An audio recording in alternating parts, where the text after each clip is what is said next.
जी हाँ नाज़रीन, लगातार हम आपको बता रहे हैं कि मुल्क की मुख्तलिफ रियासतों में क्या हाल है। मध्य प्रदेश का रुख करते हैं, जहाँ कोरोना के मरीजों की तादाद बढ़कर 8,540 तक जा पहुंची है। एमपी में कोरोना से अब तक 361 लोगों की मौत हुई है। कोरोना से अब तक 5,386 अफराद शिफायाब भी हो चुके हैं। उधर कोरोना के कहर के बीच मध्य प्रदेश हुकूमत ने बजट की तैयारियां भी शुरू कर दी हैं। कमलनाथ हुकूमत का बजट सेशन शुरू तो हुआ था, लेकिन इससे पहले कि हुकूमत अपना बजट पेश कर पाती, रियासत में इक़्तिदार की मुंतकली देखी गई थी। उम्मीद की जा रही है कि मॉनसून इजलास में ही हुकूमत अपना बजट पेश कर देगी। इस बीच लॉकडाउन ने शादी की तकरीबात के इनेकाद पर भी अपना कहर बर्पा किया है। भोपाल मसाजिद कमेटी से जिन लोगों ने माह रमज़ान में निकाह के रजिस्ट्रेशन के लिए दरख्वास्तें की थी, अब वो तारीख में तोसी को लेकर कमेटी दफ्तर के चक्कर लगा रहे हैं।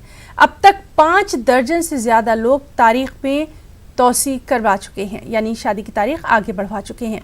लॉकडाउन में भी उन्हें उम्मीद है कि आने वाले दिनों में हालात ऐसे हो जाएंगे कि उन्हें धूमधाम से शादी की तकरीब के इनेकाद का मौका मिल सकेगा।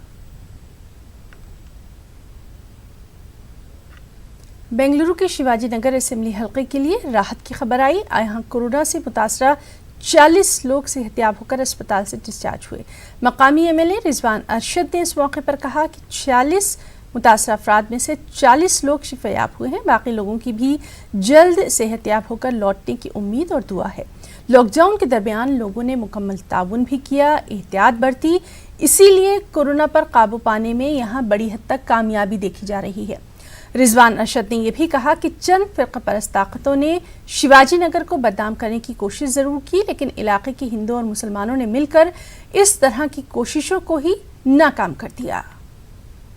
और वेस्ट बंगाल और यूपी बिहार के लोग जहाँ पे शिवाजी नगर में रहते थे, उसमें ये एक नौजवान जो क्वारंटीन फैसिलिटी में काम करता था, डॉक्टर्स और नर्सेस की खिदमत करता था, उसको ये कोरोना हुआ था। उसके ज़रिए 46 लोगों को एक बिल्डिंग में हुआ है। उस एरिया को हमने सील डाउन किया है।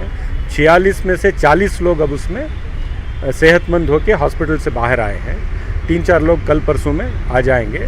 और उसके अलावा बाहर से जयपुर से आने वाले 2 लोगों को हुआ था, वरना आम तौर पर हमारे अमूमन एरिया में कुछ लोकल पॉपुलेशन में ऐसा कुछ है नहीं। लेकिन शिवाजी नगर के लोगों ने पूरी एहतियात बरती है। लॉकडाउन का पूरा एहतियात हमने किया है। और इस सब के बीच दिल्ली के गंगाराम अस्पताल के डॉक्टर अरविंद कुमार ने मुल्क भर में कोरोना के बढ़ते मामलात पर बेहद तशवीश का इजहार किया है। उन्होंने कहा है कि लॉकडाउन में भले ही नरमी बढ़ती जा रही है, लेकिन मुल्क में कोरोना के हालात बिल्कुल भी ठीक नहीं हैं और ऐसे में आवाम की ये सबसे बड़ी जिम्मेदारी हो जाती है कि लॉकडाउन के बिना भी तमाम तर एहतियात का खास ख्याल रखा जाए। हमारे देश में गंभीर है।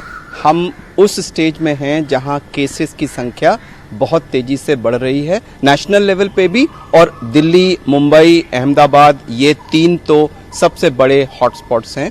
अब दिल्ली में पिछले 24 घंटे में 1200 से ज़्यादा केसेस रिपोर्ट हुए हैं। ये एक बहुत बड़ा नंबर है। और उससे ज़्यादा डरने वाली बात है कि अगर आप पिछले 10 दिन का आंकड़ा देखें तो नेशनल लेवल पे भी और दिल्ली के लेवल पे और बॉम्बे लेवल पे जो डेली इंक्रीज हो रहा है, उस इंक्रीज में भी रोज इंक्रीज हो रहा है। देखिए, संख्या को कंट्रोल करने के लिए जो भी सरकार कदम उठा रही है वो तो उठा रही है, बट मेरे ख्याल से इस समय जनता का बहुत जबरदस्त योगदान होगा कि अगले 3-4 हफ्ते में देश किस दिशा में जाता है। अब ज्यादातर रेस्ट्रिक्शंस उठा लिए गए हैं, हम ओपन हो रहे हैं। अनफॉर्चुनेटली जो मैंने देखा है, लोगों के मन में टेंडेंसी ये आ रही है कि अब तो लॉकडाउन उठ गया, अब हम बैक टू नॉर्मल जा सकते हैं, जबकि वास्तविकता उससे बहुत दूर है। और अब बात करेंगे तूफान